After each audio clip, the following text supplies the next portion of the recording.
In 2015, I spent a lot of time watching a guy with sunglasses and a customized boosted board. Casey Neistat. We all watched him. He had a tattoo on his arm, 2 words in shaky, handwritten font. Do more.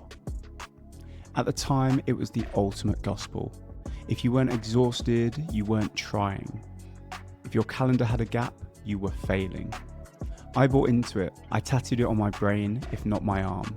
But lately, I've been looking at that mantra and wondering if we got it completely wrong.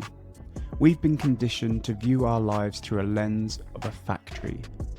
We talk about outputs, we talk about scaling. We treat our 4,000 weeks like a production line where the only goal is to increase the speed of the belt. But the do more philosophy has a design flaw. The more you do, the more the world expects from you. Efficiency is a trap. If you become the person who can do everything, you will eventually be the person who is required to do everything. I don't want to be a more efficient machine. I don't want to be vibrant or optimized. I just want to be quiet. I want a life that has weight. And weight doesn't come from volumes of things you finish. It comes from the depth of the things you choose to keep. There's a concept to gaining ground called slow productivity. It's not about being lazy, it's about being intentional. It rests on 3 pillars that the hustle era ignored. The first thing, do fewer things. This is the hardest part. It means saying no to good opportunities so that you have the space for the essential ones. It's about clearing the deck so you can actually see the wood. Number 2, work at a natural pace. We aren't meant to operate at 100% capacity from 9 to 5. We have seasons, we have cycles.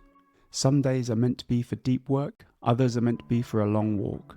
Slowing down isn't a loss of time, it's a preservation of energy. And number 3, obsess over quality. When you do more, the quality inevitably suffers. You're spread too thin. You're a mile wide and only an inch deep. But when you do less, you can go deep. You can create something with substance, something that actually resonates. I used to think that a quiet life was a boring life. I thought that if you weren't constantly in the mix, you're being forgotten. The state records dates, everyone else records impact. And impact isn't measured in busyness, it's measured in presence. Casey Neistat's do more was for a specific time and a specific person. It was a fuel for the climb. But what happens when you reach the plateau? Or what if you realize the climb isn't where the meaning is? Doing less isn't a surrender, it's a strategy. It's about making your life quieter so you can actually hear yourself think.